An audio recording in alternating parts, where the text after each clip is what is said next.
The door shuts behind you with a thick thud softened by the fur-covered frame and the snow crusted to the threshold. Outside, the wind still roams the fjord like a hungry ghost clawing at the eaves, shaking the icicles that hang from the low-sloped roof. But inside the longhouse, exhales deep and slow, as if acknowledging your return. You don't speak. No one does. Words would feel too loud in this hush, like shouting in a sacred place. You pause in the small vestibule. It's just a draft stop, a mud-packed buffer where outside becomes inside. Even here, the air tastes of pine smoke and old wool. You stamp your boots on the threshold. The clumps of snow fall away reluctantly, like memories you're not quite ready to lose. Your cloak, reindeer hide, lined with dog fur, crackles stiffly as you loosen it. The chill that clung to your shoulders begins to lift, though it leaves behind a wet trace down your spine. Your hands work slowly, methodically, untying knots with the kind of patience only a northern winter can teach. The fire's glow begins to reach you. Not yet warmth, just suggestion. A promise. You step into the main hall, and the longhouse wraps around you like a living thing. It is not grand, not even large, but it is alive. Every plank of pine and oak breathes with history. These beams, you know them. You helped hew them with your own hands. You remember the feel of the axe biting into green wood, the sap that stuck to your fingers like honey, the sound of timber groaning as it was lifted into place. It was your uncle who taught you how to notch the corners, not just for strength, but for weather resistance. He's buried behind the house now, just beyond the line of stones that mark your ancestors. The walls are thick, packed with turf and moss, some of it harvested from the very bog where your sister once found that strange, half-rotted comb, the one you keep tucked in your chest, though you never use it. You remember. The smell of peat still lingers when the fire grows low, and the fire is low now. Not out, no never out, but resting. The embers glow like coals in a smith's forge, orange and patient. A low flicker licks up every so often from a log split in summer and cured on the roof beams. You told yourself you'd split more this week. Maybe you will, maybe not. The central hearth is where everything happens. It's where food is cooked, stories are told, wounds are stitched, and children are born. And in winter, it is where survival gathers. There is no chimney. Smoke rises freely to the smoke hole above if it's not crusted with ice. You can see a slow ribbon of grey working its way upward, curling as it goes, staining the crossbeams like candle soot. You walk toward the fire, not rushed, never rushed in winter. Every step is measured.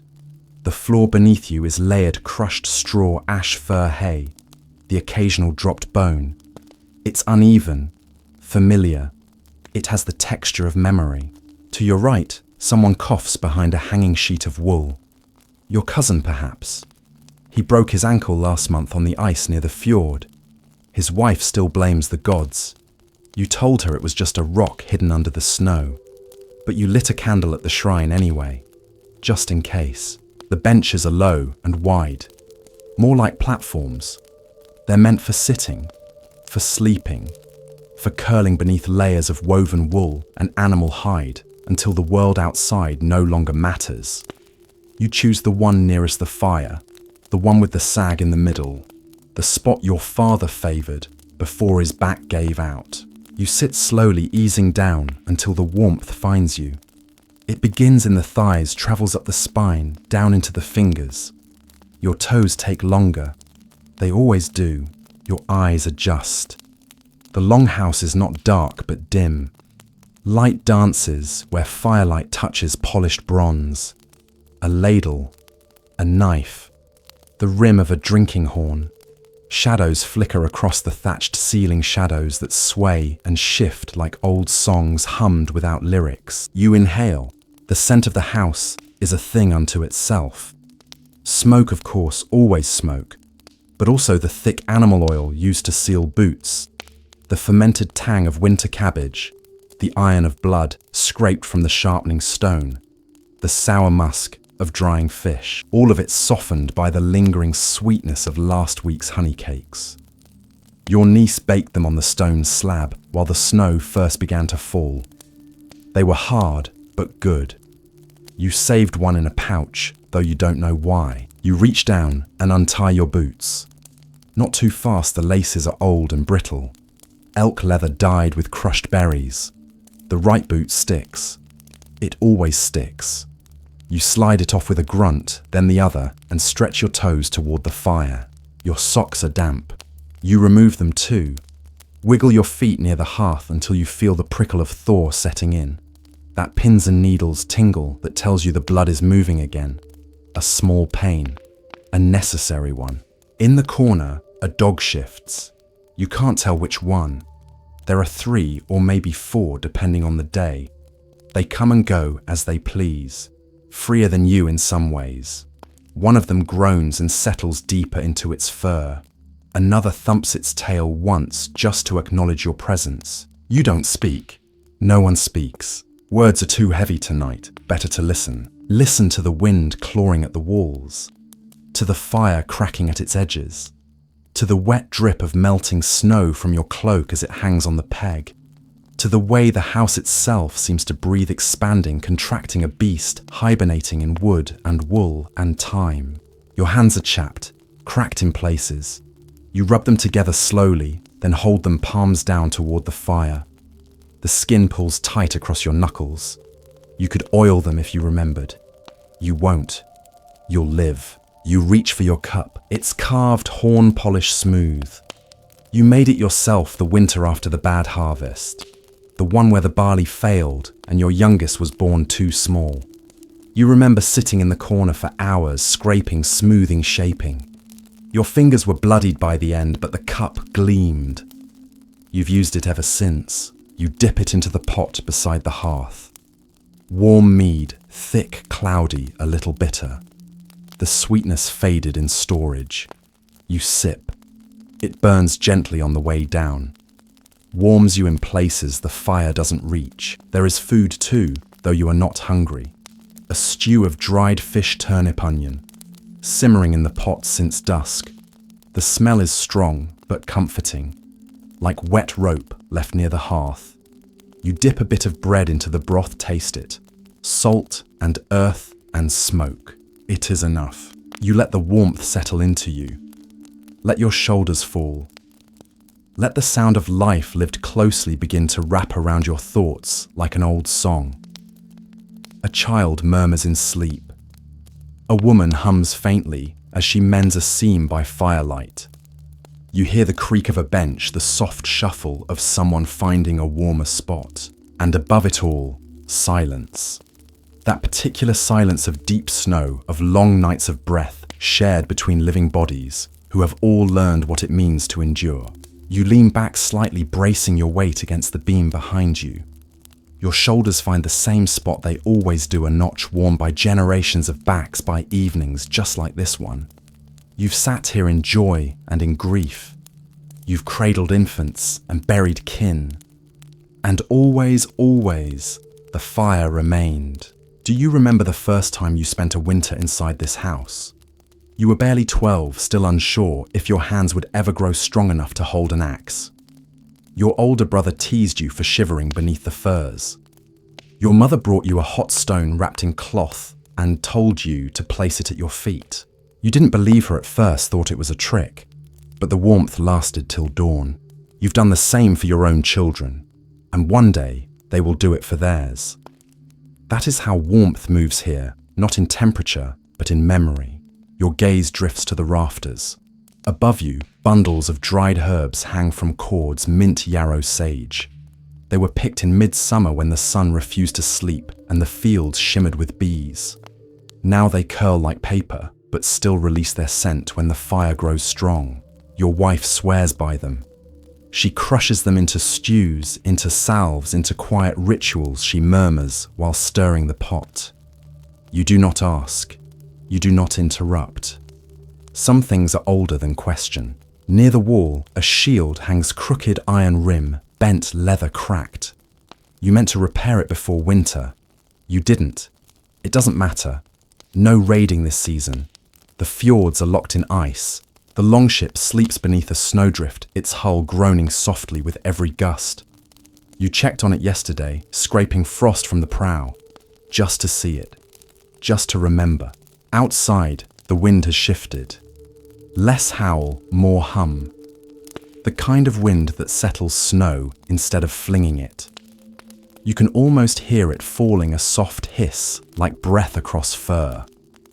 The thatch above holds strong. You patched it in autumn, climbing up with a bundle of straw, and your bones already aching. Your neighbor said you were too old for roof work. He might be right, but no leaks tonight. You close your eyes, just for a moment. Behind your lids, the fire becomes a flickering red dance. You see the shape of flames, the pulse of coals, the glow reflected in the eyes of those you've lost and those you still have. You see your grandmother lighting the hearth in midwinter with a prayer on her lips. You see your eldest son lifting a log like it weighed nothing, his grin sharp as cold air. You see the long line of winters before this one, each unique, each the same. They taught you things. They taught you that warmth is earned, not given, that silence can be sacred, that nothing is wasted, not the fat scraped from a bone, not the lull in conversation, not the faded scrap of cloth that becomes a new patch on an old tunic. You open your eyes again, not startled, just returned. The fire is lower now. A log splits with a quiet hiss, sending a small spray of sparks upward. One lands on your boot. You brush it off with the edge of your sleeve. Time passes differently here. It folds inward. It circles. There is no hour, only now, and after that. Someone walks past you quietly, careful not to disturb. Their footsteps are padded, muffled by wool. They offer you a look, not a smile, but something warmer. A glance of shared knowing. You nod in return. No need for words. You sip again.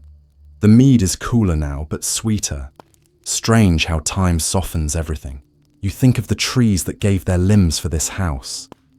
Of the river stones dragged for the hearth. Of the earth itself, how it holds your people in layers. Bones, ash root, seed. You think of the cold too. Of how it presses in around you just outside the walls. How it waits patiently at the edges, never cruel, just constant. You do not hate it. You understand it. The cold sharpens things. It strips away the unnecessary. It reminds you of what matters: warmth, shelter, enough. You draw the fur closer around your shoulders. It smells of smoke and skin and the long hunt that brought it home. You run your fingers along the seam your mother's stitching, still strong after all these years. You never mastered her precision. Your stitches always leaned left. You smile at the thought, quietly, to yourself. A child whimpers nearby, not in fear, just the sound of a dream twisting. A mother's hand soothes it away. The rhythm of the house adjusts again. Everyone drifts. Everyone finds their place. You don't want to move. Not yet. The bench has grown familiar beneath you. Your body knows its curves. The fire still speaks. You listen. And then, you breathe. In through the nose, out through the mouth. You let the breath stretch, widen, soften, like snow falling on snow. You are here. You are warm. You have nothing to prove tonight. No cattle to count. No debts to pay. No axes to swing. You have done enough. The night deepens. The longhouse sighs. Outside, the wind curls back toward the mountains. Inside, the silence settles in full and kind. And you are not yet asleep, but you are closer than before. And for now, that is more than enough. The fire hasn't gone out. Not yet. But it's lower now. Quieter. Its voice is a slow murmur beneath the breath of the longhouse.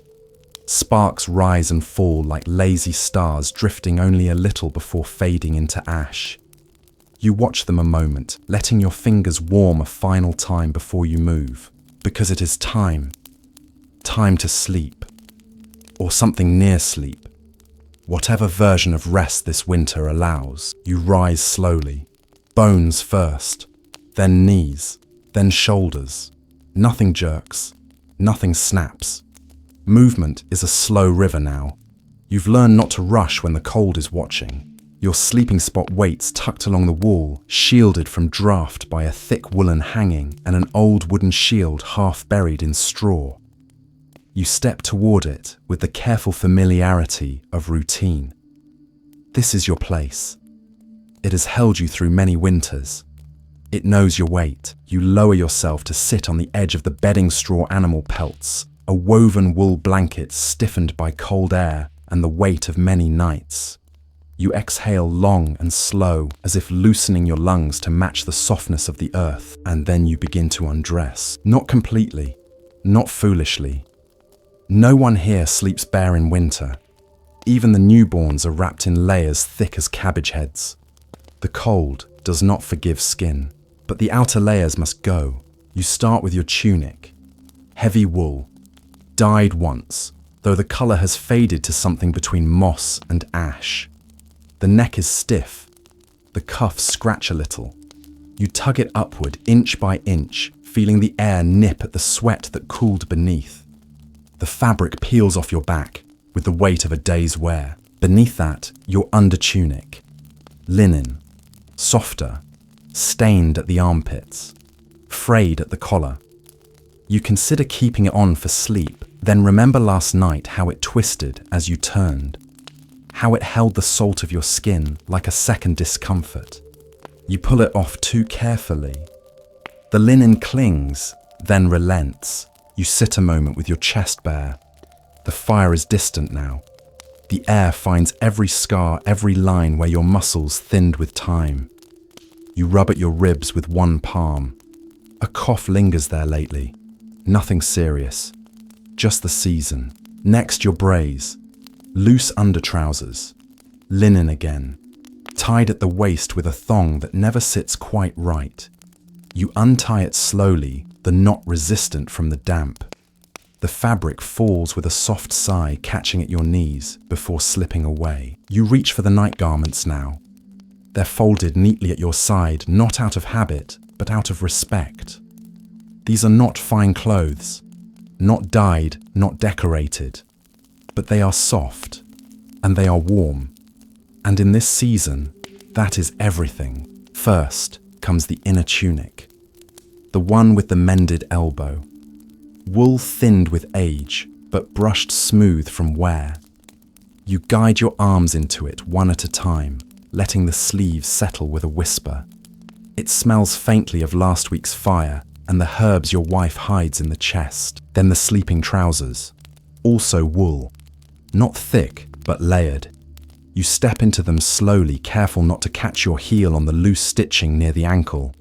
Once on, they cling pleasantly, not tight, but familiar. Like a memory that wraps rather than presses. You sit again. Pull on the socks. They're mismatched. One grey, one the colour of old lichen. Both have holes near the toes, but not where it matters. You stretch them over your feet, feeling the wool rise to meet the skin still pink from fire. You roll the tops down to secure them. They'll hold through the night. Last comes the cap. Not everyone wears one, but you do. A simple thing. Wool again. Shaped like a cone with the tip drooping slightly to one side. You tug it over your head, down past your ears. The world becomes muffled. The cold stops tickling your scalp. Your breath echoes slightly inside the rim. You like it. Now dressed you lie back. Not all the way. Not yet. You lean on one elbow and reach for the fur blanket. Bear perhaps. Or dog. You're not sure anymore. It has followed you through 4 households, 2 deaths, and a wedding. It smells of everything you've survived. You pull it over your legs, then your chest, then tuck it behind your shoulders, cocooning yourself from the corners inward. There is no pillow, but your rolled cloak serves well enough. It smells of reindeer and wind and salt. You close your eyes a moment, then open them again. The longhouse is quieter now. The fire has dropped lower. A single log smoulders orange near the center, black around the edge. It pulses like a heartbeat, slow and steady. A good sign. Someone will wake in a few hours to stoke it. Not you. Not tonight. The air has changed too. Less smoke. More breath. The breath of sleeping people. The long, deep exhalations of those who have done enough. You can hear it all around you. The rhythm of rest, of bodies winding down into sleep, each one layered in wool fur history. And you are ready. Your eyes drift upward again. You trace the roof beams with your gaze, those thick timbers darkened by smoke scored by years. Some hold carved runes. Nothing elaborate, just names, dates, marks left by those who built this place, who wore layers like yours, who faced winters just as cold. One etching bears your grandfather's name. Another a spiral nobody remembers why it's there. Maybe it meant warmth. Maybe it meant nothing. Either way it remains. Clothes in this house are never just clothes. They're lineage, inheritance, proof. You still wear the tunic your brother outgrew. He wore it to his first thing. You wear it now to bed. The fabric is faded, but the stitching holds. You remember the tear he made wrestling in the mud. You patched it, and the patch still shows. That's the thing with Viking garments, they live many lives. Nothing is wasted. And the materials, each one tells a story. Linen spun from flax grown in fields that crackle with frost before harvest. Wool sheared from sheep who know the weight of snow on their backs. Fur taken not for vanity, but for survival, always cured carefully, always stitched by hand. You learn to sew from your mother awkwardly at first. Now your children do the same, their fingers smaller, but just as steady. You remember the great coat of your uncle, a mantle lined with wolf fur, its clasp shaped like Thor's hammer. Too large for you, but you wore it once when the fever came. You wrapped yourself inside it and dreamed of summer. When he died, it passed to his son. That's how garments move here, from body to body, like fire in a shared hearth. Even your cap has history, knitted by your wife's aunt. Or maybe your own aunt. The wool is soft near the rim, where her hands worked it over and over. There's a slight lean to the left, a flaw she called a signature. You wear it with pride. When it begins to unravel, and it will, you'll fix it with wool from another time. And so it continues. You shift slightly under the covers. Not discomfort, just habit. You find the spot where your hip fits into the mattress best. The straw rustles beneath you. A few burrs scratch the back of your leg. You don't mind. It reminds you of summer, of harvesting hay in shirt sleeves when the sun never set, and the smell of grass clung to everything. Even sweat smelled sweet then, but now the air is sharper, not cruel, just clear. You exhale through your nose, watching the puff of your breath rise in the dim light. It dances once, then vanishes. The fur cap keeps the cold from your ears. The socks cradle your feet. Your belly warm with mead has settled. There is no more to be done. You think of others. What did they wear centuries before you? Not much different, perhaps. The sagas tell of linen brays, woolen chausses, tunics dyed with madder root and iron. Archaeologists uncovered garments buried in peat, preserved by the cold, stained by time, but still soft in places. In Hedeby, they found a child's shoe barely worn. In Birka, a grave with embroidered cuffs stitched in silk from the east. Not for warmth, for meaning. Clothing even in death spoke. Yours does too.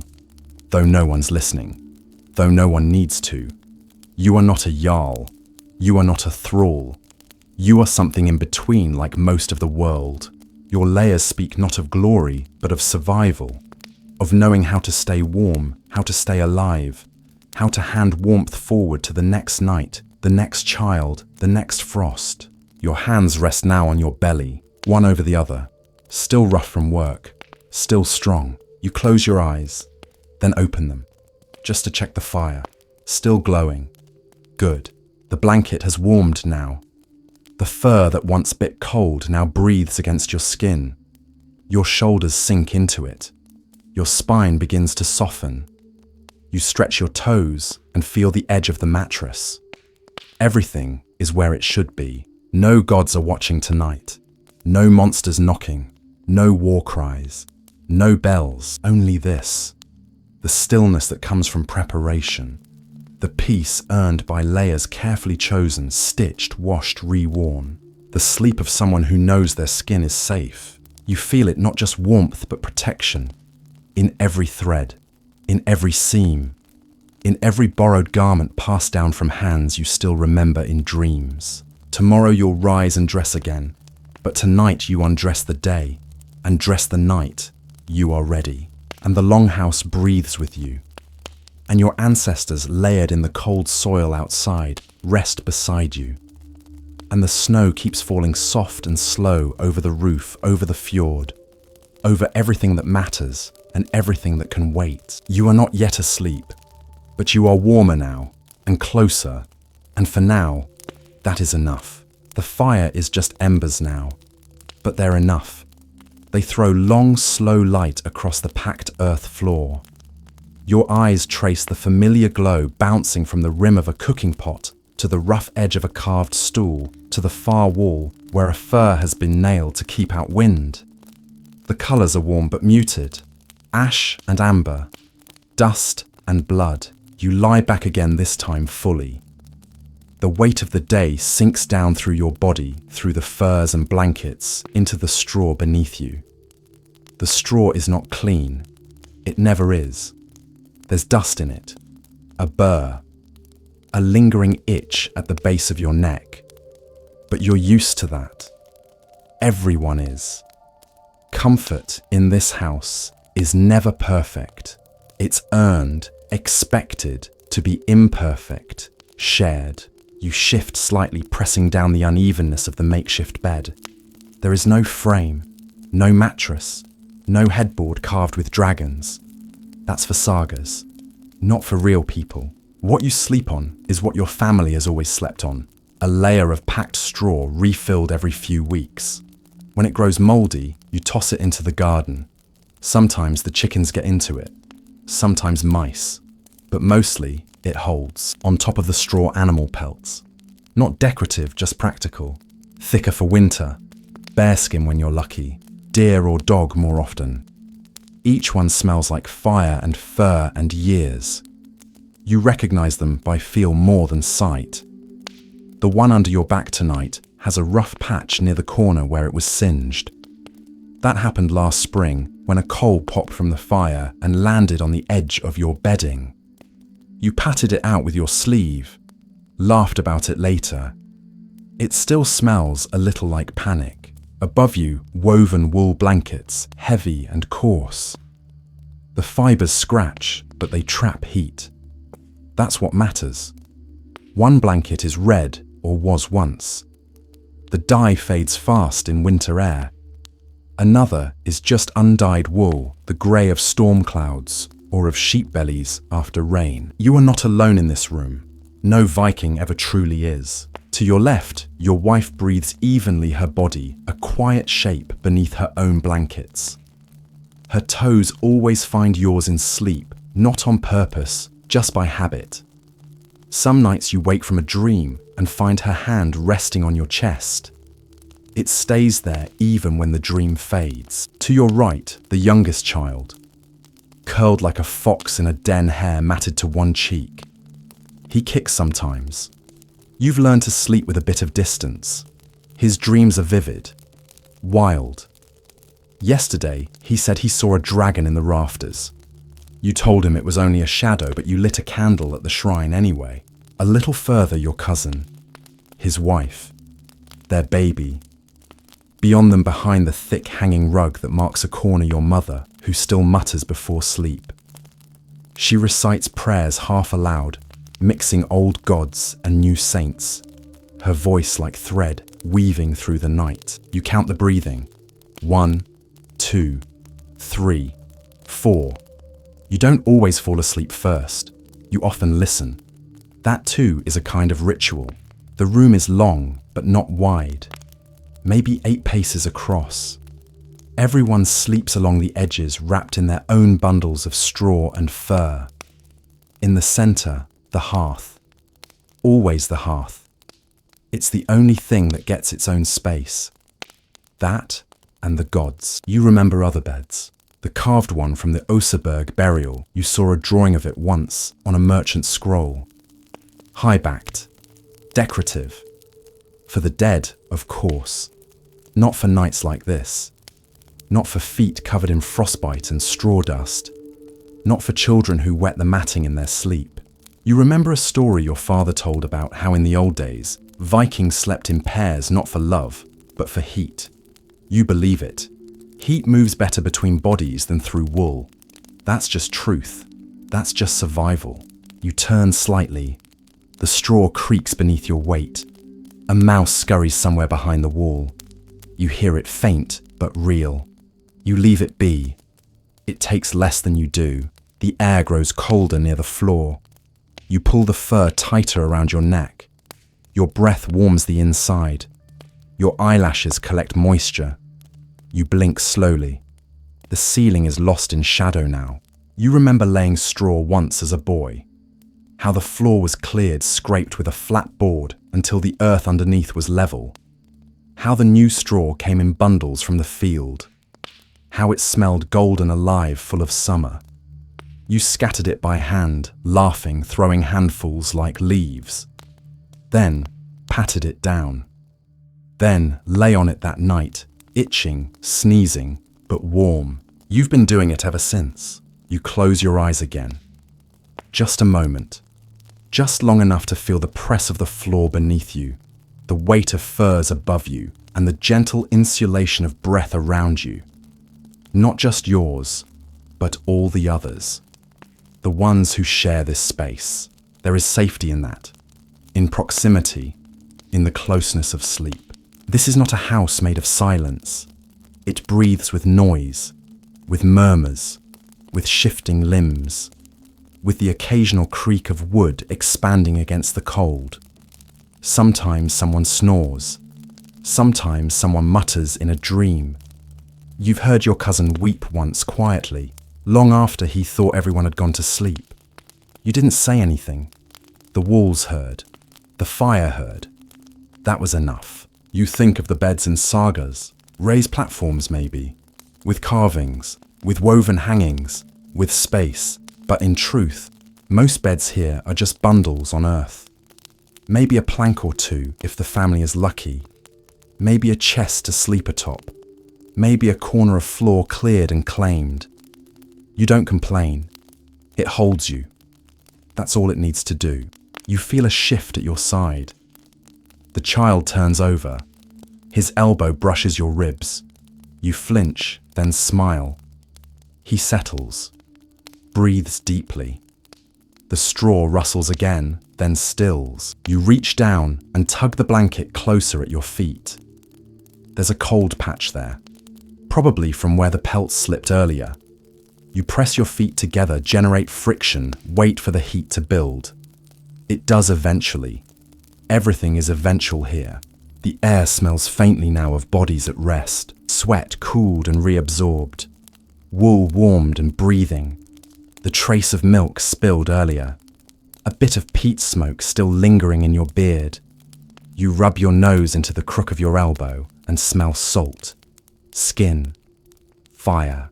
This is the smell of winter, not the sharp frost outside, not the piney edge of a snow-drifted wind, but this, the mingled scent of humans surviving. Your grandmother used to say you could tell the health of a house by how its bed smells. Too clean meant too cold. Too sour meant too crowded. Somewhere in the middle. That was just right. You listen for her voice now. Not because you expect it, but because some nights you do. She used to hum as she fell asleep. A tune no one could name. Just a melody, slow and circular, like the turning of the year. You try to remember it now. Hum it softly into your own chest. It helps. The walls creak. Above your head, a draft slips through a knot in the timber. You tilt your head just slightly to escape it. There. That's better. The fire gives one last pop. You hear someone shift near the far wall. Maybe your mother. Maybe the dog. The cold is everywhere, yes. But not here. Not inside your layer. Not beneath your blanket. Not between your ribs. You've cocooned yourself well. You are a creature of winter, of straw, of pelt, of wool and habit and silence. You wonder what sleep looked like 100 winters ago. Probably not so different. A longhouse, a fire, a packed floor, layers of fur, whispers of breath. Maybe a few more people, maybe a few less, but the same rhythm, the same hush, the same ache in the knees and bend in the back and hope for morning. You wonder too about the future. Will they sleep like this? Will they lie in straw and think of you? Will your great-grandchild tuck their feet into a patch you once warmed? Will your fire become their warmth? Will your fur, your pelt, your old wool blanket, with the burn mark, still exist? Maybe not, but maybe. Maybe that's what matters. That someone else will lie down someday in some house not yet built and feel what you feel now, safe, held tired, and not alone. You sigh once more. Your limbs are heavy, your jaw slack. Your fingers curl naturally into the soft crease of your belly. The blanket has conformed to your shape. The fur beneath has stopped itching. The draft no longer reaches you. This is it. This is what you sleep on. Not just straw, but memory. Not just fur, but history. Not just a shared floor, but a map of your people, your house, your breath pressed into earth. You are not asleep yet, but you are no longer fully awake. You drift, you breathe, you belong. And for now, you are held. Warmth doesn't come quickly here. It builds, slowly, like trust, like morning in midwinter. You feel it now, faint but steady, rising from the straw beneath you, lingering beneath the fur curling around your knees. You didn't notice it at first, but it's here, soft, present, enough. The fire didn't burn bright tonight. It never does in deep winter. Fuel must be rationed. Even with a good stockpile, you don't waste logs on display. Flames are not for glory. They're for breath, for body, for the quiet business of surviving the night. You remember chopping wood in late autumn. You remember the ache in your shoulders, the sting of bark in your palm, the way the axe sang against the grain. Birch, ash, pine, each with its own burn. Ash splits clean. Birch smells sweet. Pine crackles like a mouthful of sparks. You stacked them by the wall in uneven piles, covered them with hide, prayed they'd stay dry. Some did, some didn't. But tonight, the fire holds, and that's all that matters. The hearth sits at the center of the longhouse, not by accident. Everything is built around it, not just because it's practical, but because it's sacred. The Romans had their household gods. The Vikings had their fire. There is no chimney. The smoke rises freely. At the peak of the sloped roof, there's a small opening not much larger than a helmet where smoke escapes into the cold. Sometimes it clogs with ice. Sometimes wind presses smoke back down into the room. But most nights it works. You know this by the way your breath doesn't catch. By the way, your eyes don't sting. The beams above are blackened. Not just from this winter, but from all winters. From years of fire licking the air, staining the rafters like ink. You trace the patterns sometimes, the way the soot drifts and swirls like forgotten letters written by the heat itself. Tonight the fire is low, but it breathes. A few logs. One thick coal at the center. Some brush stacked carefully for the next waking soul to feed. You won't be that soul tonight. Someone else will rise. Add a log. Stir the embers. Rebuild the warmth. Then return to straw and sleep. It is a rhythm. Like tides. Like seasons. The house is built to hold it. The walls are timber, but not raw. Each plank was shaped and sealed, moss packed between seams, sometimes wool, sometimes clay. Whatever kept wind out and heat in. You helped daub the walls as a boy. Your fingers froze, but the mud stuck. Still does. You run your hand along the inner boards now. They're warm faintly, like skin, like memory. The roof is low, not high like a mead hall, not grand like a jarl's feasting place. Here, heat matters more than pride. The lower the roof, the less space for warmth to rise and vanish. Your father always said, a short roof means a warm back. There are no windows, just slits, covered in hide. Let in light when needed. Keep out teeth of wind. You sometimes peek through them before dawn, just to see the sky, just to remember the world beyond smoke and wool. The floor is dirt, always has been. Some pack it tight with clay, others leave it soft. You keep it swept mostly, but soot gathers. So does ash, so do crumbs. It becomes part of the house, part of the warmth. And above you, rafters strung with bundles, herbs meet spare clothes, drying, storing, sleeping. The warmest air rises, so you raise what matters. Your grandmother used to sleep closer to the ceiling in winter, up on a high bench near the rafters. She said the heat gathered there like gossip. You remember the smell of her blanket smoke and thyme. You remember her laugh when you burned your hand adding kindling. You remember her hands always warm. Fire was her domain. She lit it every morning, tended it every night, whispered to it. Not words exactly, but sounds, rhythms. You thought it was nonsense as a child. Now, you're not so sure. You once tried to sleep without fire. It was a dare childish bravado. You and your cousin crept out to the edge of the woods with nothing but furs and a dried fish between you. You huddled in the hollow of an old tree stump wrapped in your cloaks, thinking yourselves brave. By midnight you were shaking. By dawn you couldn't feel your feet. You stumbled home with tears frozen on your face and a new respect in your bones. Since then, the fire has never gone out. Not once.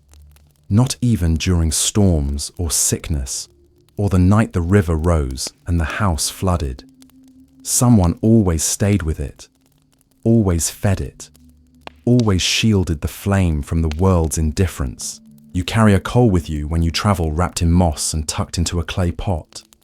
A sleeping ember, a promise. If it lives, you live. If it dies, you begin again. That's the rule. There are stories too, of hearth spirits, of flames that remember, of coals that glow brighter when ancestors draw near. You don't know if it's true, but sometimes when the fire flickers, just so you feel watched, not with fear, but with familiarity. Sometimes in the quiet moments before sleep, you speak to the fire, not aloud, but inwardly. A whisper, a thank you, because warmth is not just physical, it is psychological. It tells you you're not alone, that the night has been survived so far, that breath will continue slow and steady into morning. Your body knows this. It curls closer to the fire without command. It turns its back to the wall. It angles its knees toward the heat source like a compass seeking north. Even in sleep, you gravitate toward glow. You've slept in places without hearths before, out on the sea, beneath rock ledges, once in a barn beside a dying ox. You survived, but you didn't rest. Not like this. This is different. This is sacred. The fire doesn't blaze. It doesn't roar. It simmers, murmurs, like a lullaby hummed in a language older than words. You shift again in your blanket, not out of need, just instinct. You turn your face toward the warmth, eyelids fluttering. The fur brushes your cheek like a parent's hand. Your toes curl, uncurl, settle. You think of others travelers caught in snowstorms. those lost on the mountain paths. The old woman who froze outside the wall last winter, trying to return with herbs. The shepherd who built a stone ring around a single ember and sang to it until help came. The stories pile up like kindling. They warm you too, and you think of the fire at the center of it all, how it brought strangers close, how it melted silence, how it fed soup, dried boots, warmed iron for wounds, boiled water for births, cooked meat, brewed mead, smoked fish, smoked stories. Even now, as most sleep, the fire continues its work. A low heat, a red reminder. That day passed. That night is kind. That something still burns. You open your eyes for a moment. The ceiling is a blur of dark beams and slow-moving smoke. The light from the embers paints the underside of the roof with colour warm browns, rusted oranges, the occasional gleam on a nail head. You watch it flicker. You count 2, maybe 3 dancing shapes. Then they're gone. You close your eyes again. The warmth doesn't leave. It deepens. Like a lake when the ice seals over, but water still moves below. You feel the heat in your belly now, in your thighs, in the hollow of your chest, where grief sometimes lives. You feel it soak into old bruises, into worry, into weariness. And you think this too is survival. Not hunting, not fighting, but lying still near warmth and letting it in. The roof groans once more. The wind rises. Snow whispers against the outer wall. A dog sighs in its sleep. Someone stirs across the hearth. You hear a blanket shift. You do not open your eyes. You know what it is. Someone has risen, stepped carefully across the packed earth floor, lifted a log, fed the fire. You feel it before you see it. The new wave of heat, gentle and immediate, like a hand reaching for yours in the dark. The fire thanks them. The house thanks them. You do too, silently, by staying still, by staying warm, by staying. You are not yet asleep, but you are inside the warmth, inside the hush, inside the quiet knowledge that tonight again you are held. And for now, that is enough. There was no sound, no voice, no cold hand shaking your shoulder, no danger, no cry. Just the slow unraveling of sleep like thread slipping from a spool. You open your eyes soft and half blind, and for a moment, you don't move. You simply are. The longhouse is quiet, not silent, never silent, but still. The kind of stillness that feels carved rather than fallen. You hear the small things first. The wind's soft song beyond the wall, the faint crackle of a coal shifting its weight, the drip of water from the eaves melting under snow. Someone snores, not loudly, just enough to remind you you're not alone. A slow nasal rhythm measured and harmless. You blink once, then again. The fire has sunk lower, just a red ring of warmth now, a sleeping eye. You lie on your back eyes, adjusting to the dark. Shapes emerge, furs, blankets, beams, familiar shadows, the shape of the bench against the far wall, the line of the beam above your head, the outline of someone's feet just beyond your own. Your breath is steady, so is your heartbeat. There is no alarm, no rush. It's just the middle of night, the middle of sleep, the middle of winter. You've always woken like this, since you were young, since before you knew the word for why. Just a moment between worlds, a pause, a hush.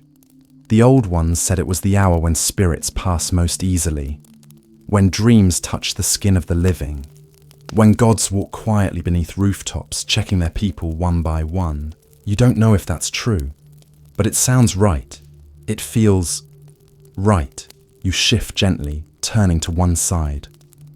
The straw whispers beneath you. Your blanket slides a little off your shoulder. You tug it back up, tucking it beneath your chin. The fur brushes your lips. It smells like warmth and the faintest echo of summer. Your bladder nudges you, a small pressure. Not urgent, but present. You consider ignoring it, letting it drift. But you know better. If you don't go now, it'll come again harder, louder. You sigh softly, quiet so as not to wake anyone else. You sit up. The cold greets you instantly. It slips beneath the blanket, finds your skin, crawls up your spine. You exhale through your nose. The breath clouds the air before you. You swing your legs out from under the furs. Your feet touch earth, cold, damp, honest. You rise, not fully, just enough. You pull your cloak around your shoulders, step over a sleeping dog, step over your cousin's arm, step toward the door. You know the path. You could walk it blind. You have before. The door creaks. You wince, not loud, but louder than silence. You lift the wooden latch, push gently. Outside cold, still, open. The snow has stopped. Or maybe it never started. The world is white and black, moonlit. The sky clear above the roofline, stars scattered like seeds. You step just beyond the door into the crusted snow. You do what you came to do. Steam rises. Your body exhales. The earth accepts. You look up while you stand there. At the moon. At the stars. At nothing. You feel your feet in the snow. You feel your skin contract. You feel alive. This is not a bad thing. This waking, this moment. You've done it 100 times. You'll do it again. You will return to your bed and it will still be there. The fire will still glow. Your people will still breathe beside you. You are just between sleep and waking, between breath and forgetting, between fire and frost. And that too is part of survival. You linger a moment longer in the doorway, not for the cold, not even for the stars, but for that strange quiet that only exists at this hour, the kind of quiet where even your thoughts tiptoe, where memories rise without effort and drift like smoke. You remember your father standing here just like this one night after your mother passed. You were still too young to understand grief, but you saw it in his back, how it curved like a man bending beneath the weight of something he couldn't drop. He didn't cry. He just stood in the snow cloak, loose eyes somewhere far past the tree line. You remember thinking even fathers wake in the night. Even strong men need the stars. The wind shifts, a soft breeze, not cruel, just enough to remind you it's time. You step back inside. The door closes quietly. You lower the latch with care fingers steady despite the cold. The fire greets you again, a faint red bloom in the center of the house. It has not died. It never does. You smile without thinking. Your feet carry you back through the shadows. The floor creaks once, an old board familiar. A dog's tail thumps, but he doesn't rise. Just acknowledges your passing. Your breath is soft. Your presence smaller than usual. You move like someone who knows they're not alone. And then you return. Your straw bed is still warm. The dent your body left hasn't faded yet. You ease into it again, turning. So your shoulder fits the groove. Your knees find their hollow. Your blanket falls back across your chest like it never left. It smells like sleep, wool, smoke, salt, breath. You sigh longer this time. A sigh that empties something. Not just air, but tension, noise. The outside. You are back inside your own small cave of warmth, back in the center of shared silence, back in the rhythm of night. The fire shifts one last crackle. The roof above you creaks just once. You hear a child murmur in sleep, then settle. Someone else turns. Someone coughs.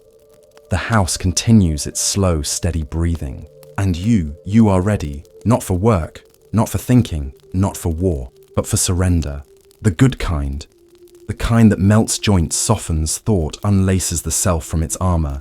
You feel your fingers relax, your jaw loosen, your toes spread slightly beneath the fur. You think again just briefly of what the old ones used to say. The gods do not watch you in battle. They watch you in sleep, in how you lie beside others, in how you share warmth, in whether your dreams are clean. You wonder what you'll dream tonight. Of snow, of wolves, of the sea, or maybe nothing. Maybe just darkness, soft and full and warm.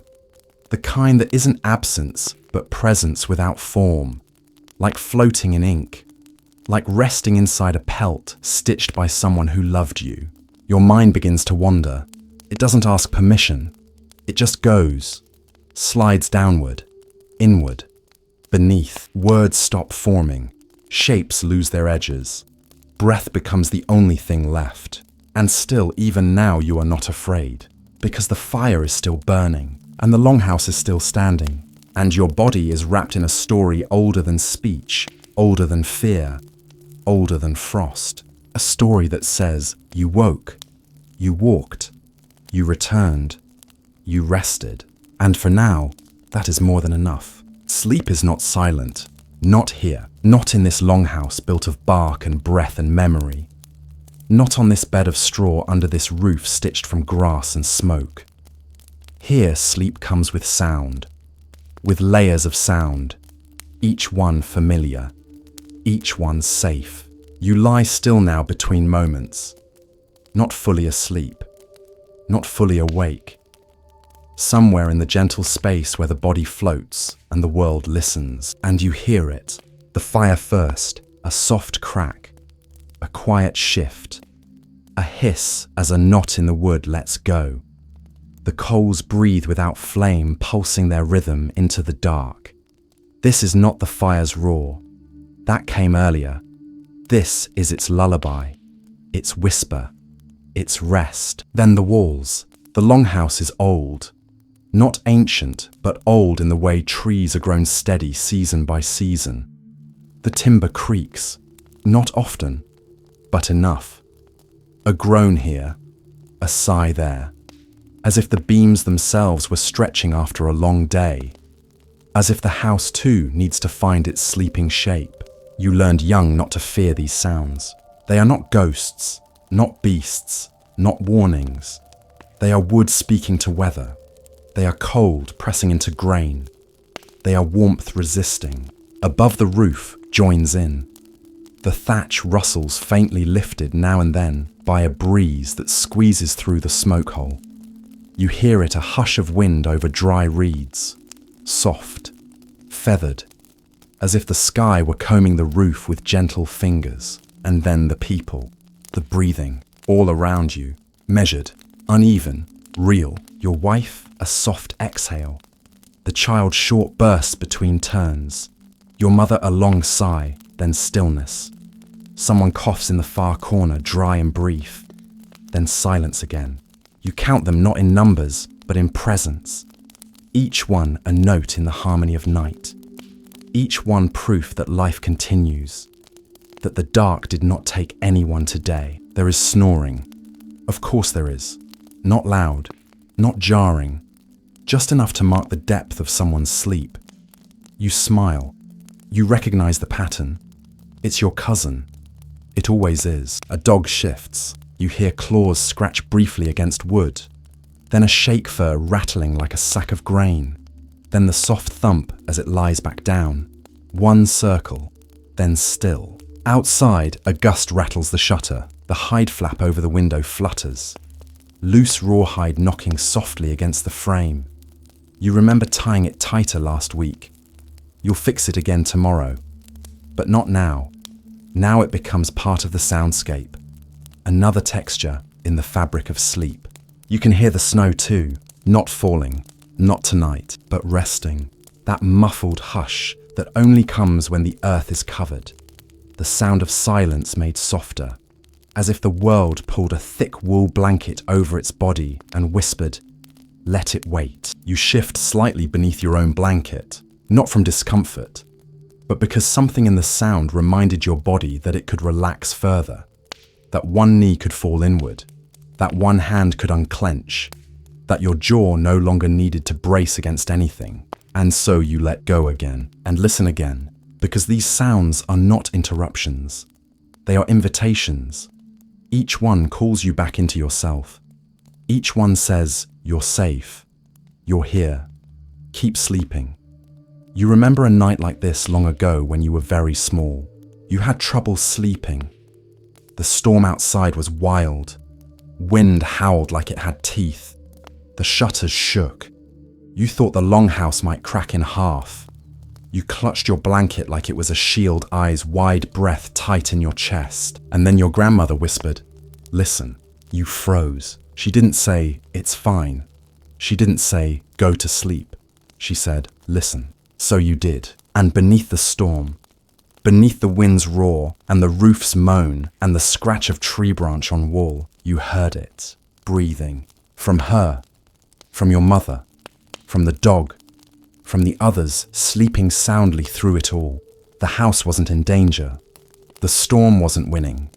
The world was simply speaking, and you listened your way back to sleep. You do the same now, because listening is part of how you rest here.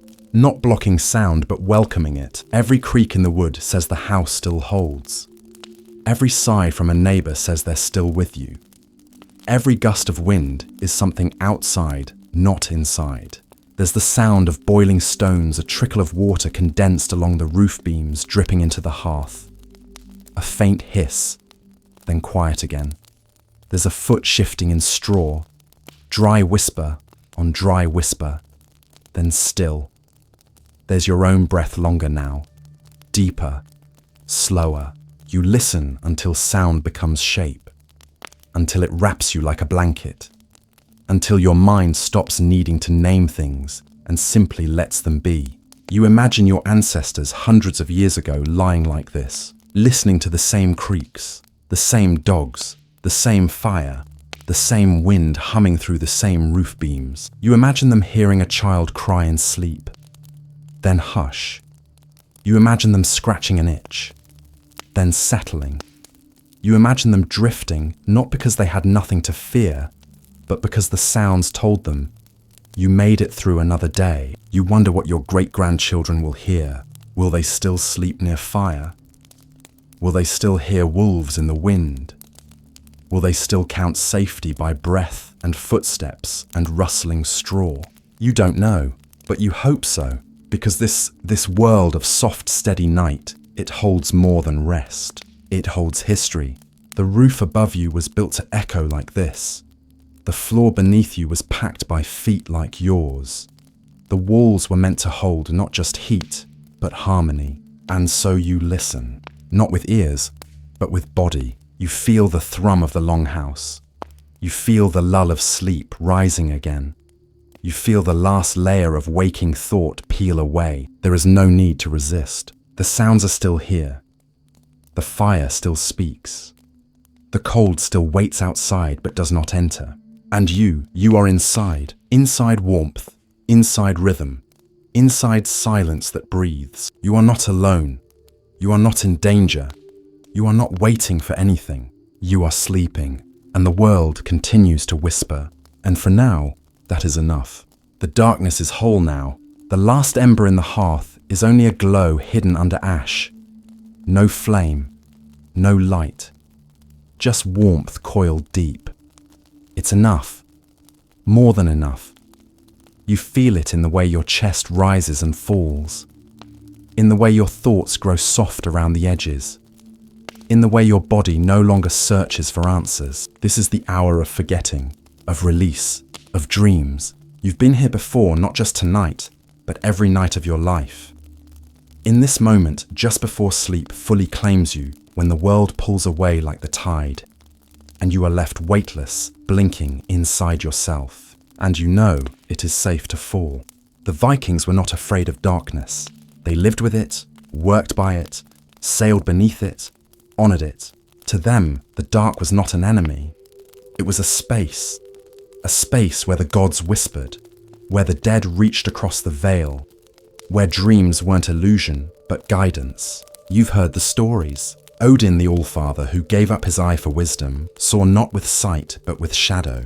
The Nornir, The three who weave fate at the roots of Yggdrasil, always in twilight, never in sun. The Draga, the restless dead, who walk not under noon sky, but beneath moonlight and snow. Even dreams had shape, meaning, direction. You remember your grandfather speaking softly one winter morning, telling of a dream where a black wolf stood at the door of the longhouse, and by nightfall the messenger had come. News of a death. He didn't weep, just nodded slowly as if the world had already told him what it needed to say. You were a child then. You didn't understand, but you do now. Not every dream warns. Some simply carry thoughts too heavy for day, carry feelings you couldn't name, carry your soul into places only sleep remembers. You wonder where your dreams go, when your eyes close fully, when your breath deepens, when your body becomes stiller than bone. Do you fly? Do you walk the halls of ancestors? Do you stand on cliffs of memory and call out into nothing? Or do you simply vanish and reappear new with morning? The dark holds no answer, but it holds space. A space where you can be nothing and everything at once. The dark is not empty. You feel this now more than ever. As your breath softens, as your body relaxes under layers of wool and fur, as the longhouse breathes gently around you, you understand that darkness isn't the absence of light. It is the presence of something older, something deeper, something that doesn't require seeing to be known. Your eyes are closed, but your mind is still faintly aware of the weight of your blanket, of the shift in the straw beneath your back, of the faintest warmth still lingering from the hearth.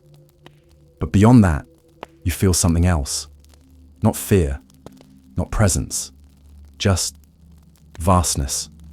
The kind that doesn't press against you, but opens around you, like deep water or sky at night, or the silence before the first snow falls. You float in it. This is where the dreams come, not like thunder, not like flame, but like mist. First a thought, then an image, then a feeling without a name. You do not chase it, you let it come, and it does. Maybe you are walking through a forest you've never seen but somehow remember. Maybe you are speaking with someone who is long dead, but who looks at you like they never left. Maybe you are flying, or sinking, or dancing with wolves. Maybe you dream of your child grown old smiling with your eyes. Maybe you dream of fire, of sea, of hands, of light that speaks in color. You do not try to make sense of it. You do not try to hold it.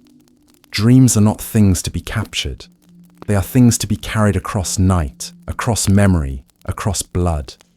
The old tales speak of dreams as messages, gifts, warnings, but also as balm, as a way the soul breathes in its own language. You've had dreams that stayed with you for years, others you forgot before dawn, some that made no sense but left your chest lighter when you woke, others that pressed a shadow behind your eyes for days. It doesn't matter. You let them pass through, like smoke through rafters, like wind through pine, like time. The darkness is whole now, around you, inside you. You no longer feel where your body ends and the air begins. There is only warmth, soft pressure, a distant hum that might be breath, might be the night itself humming its slow lullaby. You remember distantly the fear you once had of the dark. As a child, as someone who didn't yet know what night was for, but you've learned. You've lived enough winters to understand that the dark does not come to take. It comes to offer. Stillness. Surrender. Rest. The gods are silent now. Or maybe they are speaking in a way you can no longer hear. Either way, you are not alone. The night is full. The ancestors are close. And your body, wrapped in fur, layered in sleep, remembered by breath, is ready. You are no longer listening for danger. You are no longer waiting for morning. You are no longer holding yourself upright in the world of fire and noise. You are falling, gently, willingly, fully, into sleep, into dark, into dream. And for now, that is enough. Outside, the cold continues. It never sleeps. It never softens.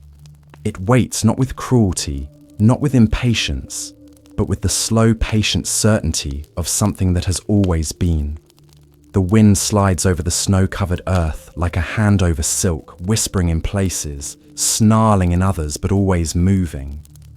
You cannot hear it now from where you lie warm under layers of wool and fur, but you remember it. Your bones remember it. You've walked through that wind before, with your head down and your eyes narrowed. Breath thick in the air, like smoke from your own lungs. You know the way cold creeps into fingertips, even when wrapped in mittens. You know how it finds the back of the neck, the seam of the tunic, the soft part between glove and sleeve. You know that cold does not arrive. It infiltrates. It seeps. It becomes. The earth outside the longhouse is not dead, but it pretends to be.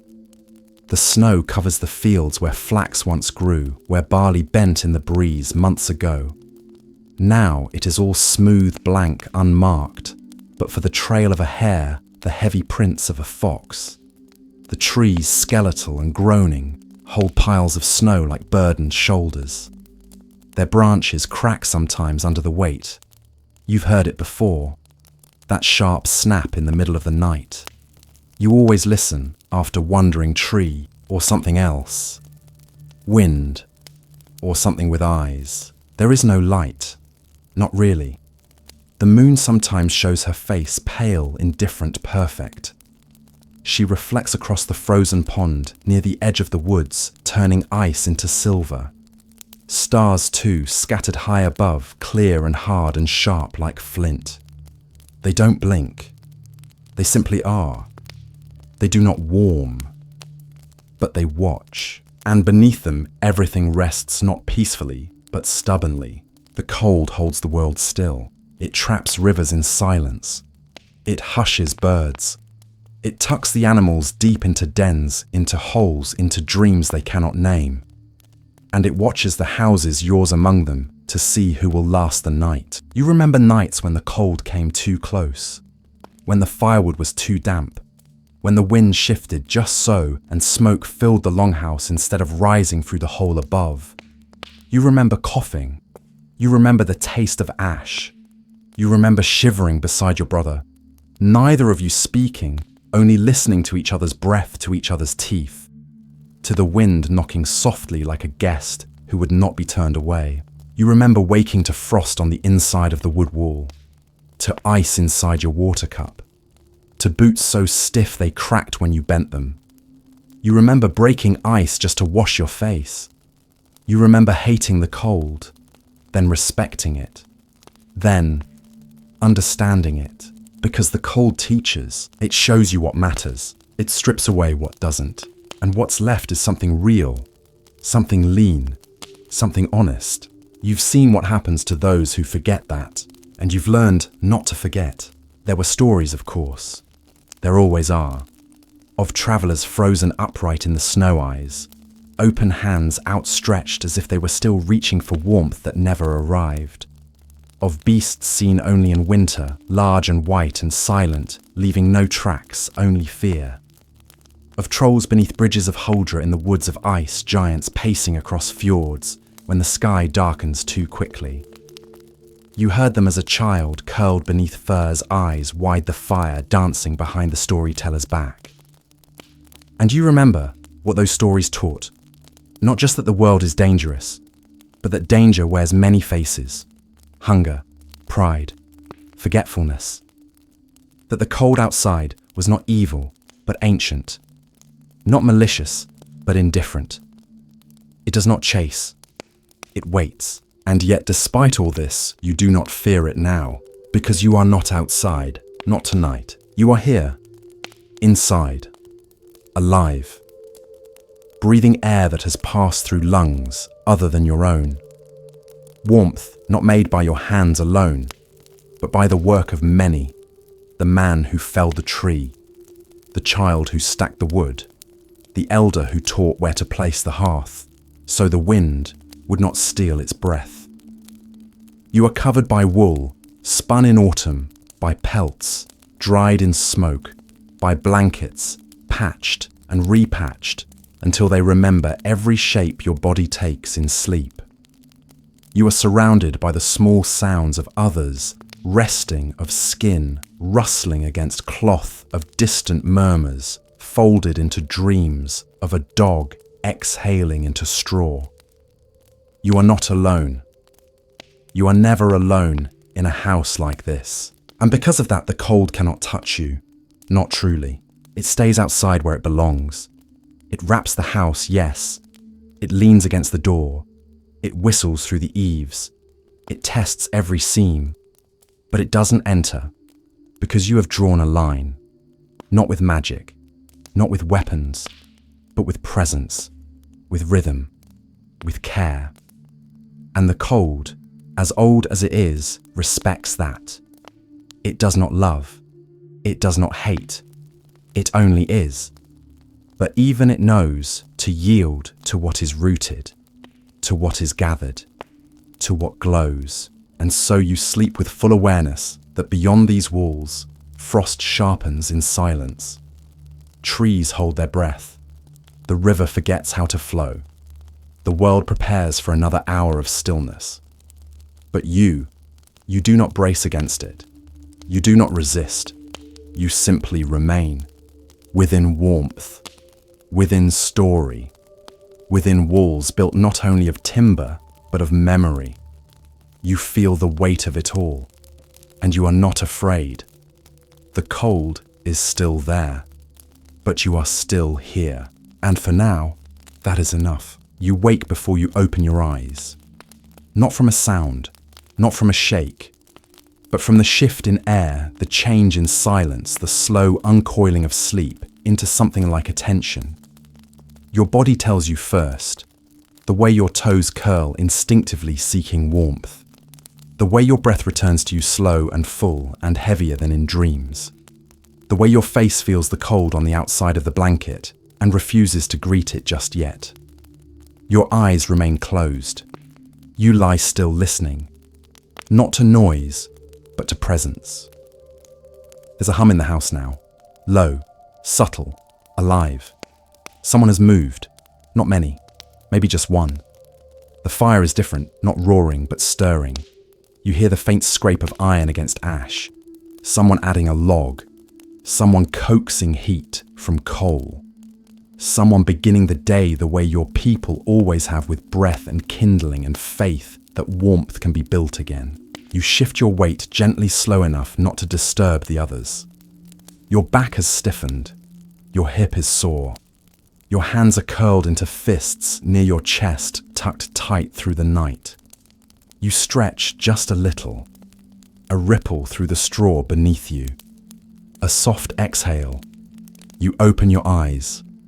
Dim light, grey. Not dawn, not yet, but its echo.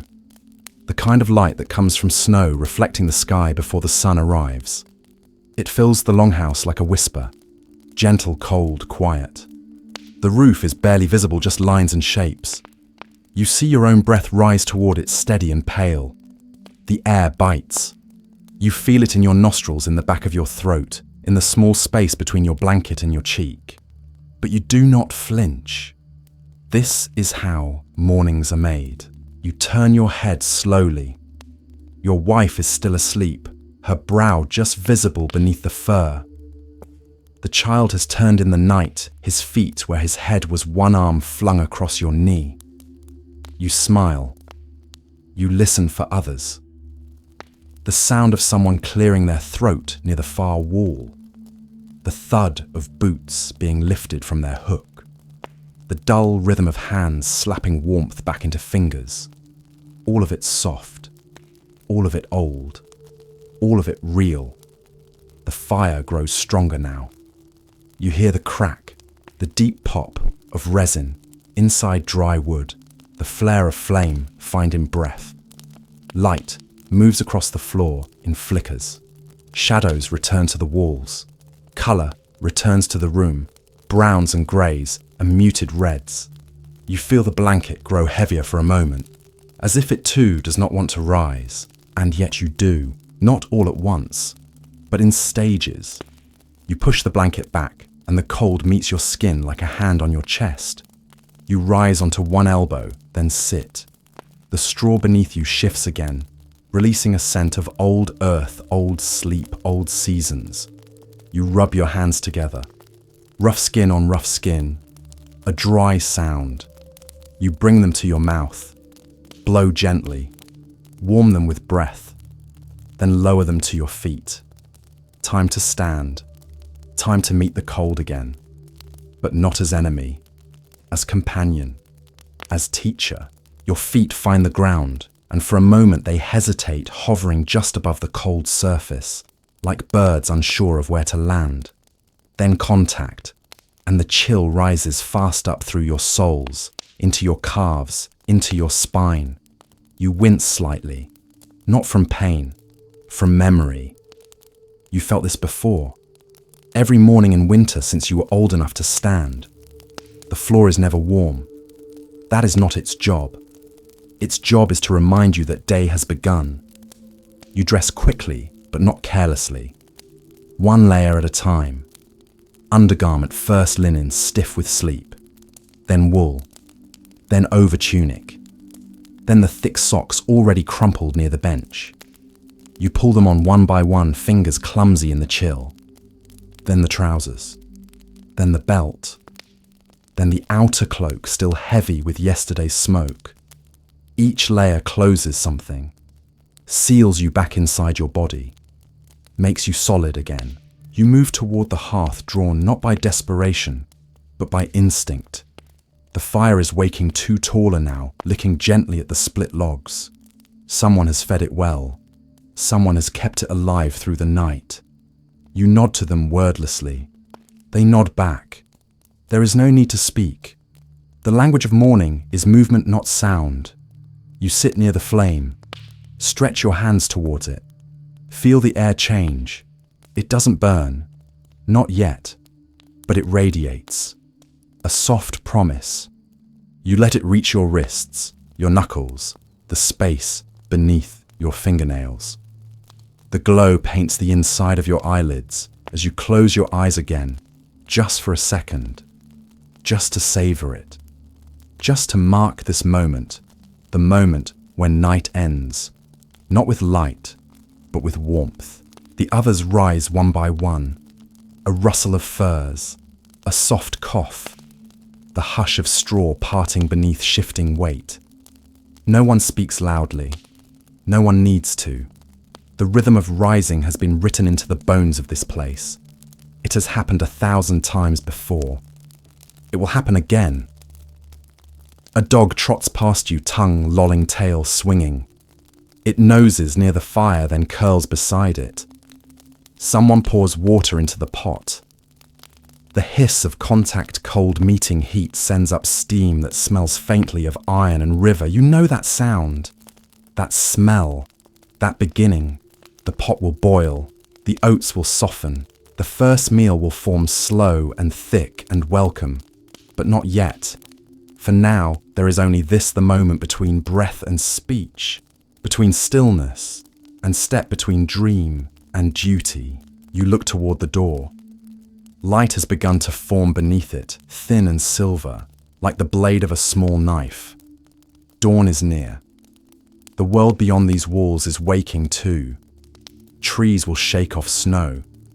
Wind will lift loose flakes into the air. The animals will emerge from holes, from nests, from hollows in the rocks. You will go out there soon. Not yet, but soon. And when you do, you will be ready. Because you were warm. Because you were rested. Because the night passed and you did not disappear. You endured. Quietly. Without fight. Without noise. The way the best things often endure. You stand slowly. Stretch again. Your back cracks. Your fingers curl into fists, then open. The warmth follows you now inside your clothes, along your breath beneath your skin. The house behind you is alive again, with footsteps, with firelight, with the first soft laughter of the day. You let it surround you one more time before the cold calls again. And for now, that is enough. This is not the first winter. Not for you. Not for your people. The longhouse has seen many seasons, roofs patched and repatched, walls repaired after storm and time. The hearth relit morning after morning with hands no longer remembered by name. And yet here you are. Here it is. Still holding. Still breathing. Still warm. Survival in this place is not a single act. It is a ritual. A rhythm. A set of motions passed down without ceremony. You do not wake to trumpets. You do not light the fire with magic. You rise. You stretch. You breathe. You stir the coals. You check the woodpile. You run your hand along the walls for leaks. You shake the straw. You eat. You tend. You listen. Then you do it again. Someone sharpens a knife. The stone against blade sings softly. Someone mends a tunic. The thread passes through wool like memory. Someone prepares a poultice for a sore back. Someone pours a bowl of warm water for an elder to wash their face. These are not grand gestures, but they are everything. No one survives alone. Not here. Not in this kind of cold. Not in this kind of dark. It is always a chorus, a layering, a passing of tasks from hand to hand. Even the fire that ancient center does not belong to one person. It belongs to all. Shared warmth, shared effort, shared time. The children do not ask why they gather moss in autumn. They do it because they saw their mother do it, because they saw their grandfather do it, because the walls need it, because the house breathes through it, because no one says this is survival, but everyone knows. You remember being a child, watching your father check the roof beams before the snow arrived. He didn't speak. He touched the wood. He leaned into the wind. He nodded once. And you knew the house was ready, and now you do the same. You check. You patch. You listen for the creak that shouldn't be there. You sit near the fire and tell a story, not because you want to be heard, but because the quiet is long and the night is longer and stories are warmth too. You pass a bowl of stew to the one who forgot to eat. You light a candle for someone not yet returned. You pull the blanket up over the child who kicked it away. You press your hand to your wife's shoulder in the dark just once. Just enough to say still here, still warm, still together. Outside, the snow continues. It thickens. It deepens. It erases yesterday's prints. But inside, there is continuity. The shape of the firelight on the wall. The weight of the fur on your shoulders. The slow, patient way someone stirs the pot. Nothing extraordinary, and yet everything necessary. When you lie down again, maybe tonight, maybe in some far-off season, you will do so not with fear, but with familiarity. Because the cold comes, and you meet it. Not with force, not with defiance, but with rhythm, with routine, with each other. That is how it has always been done. That is how it will be done still. You shift beneath the blanket now once more. Your breath slows. The longhouse grows quiet again. Firelight flickers. Someone hums a tune you half remember. The wind brushes against the wall, but does not enter. You feel the presence of others around you, not close enough to touch, but close enough to feel. Their breath, their weight, their quiet trust. You close your eyes. The cold waits outside, the warmth remains within, and you are not alone. You are home, you are resting, and for now, that is enough. You've seen the fire fade. You've heard the breath of those beside you. You've remembered the way straw shifts beneath your weight and how fur settles on your skin like a second silence. You've walked through night without moving, through snow without freezing, through memory without needing to speak. And now there is nothing left to do. No more wood to chop, no more stories to carry, no more wind to brace against. Only breath, only warmth, only stillness. You are inside a place older than you, inside a rhythm older than language. You are wrapped in something more than wool. You are wrapped in time, in presence, in the simple, steady truth that the body knows what to do when to sleep, when to let go, when to soften into quiet. Let yourself, let the cold stay outside. Let the dark carry what it must. Let your weight sink.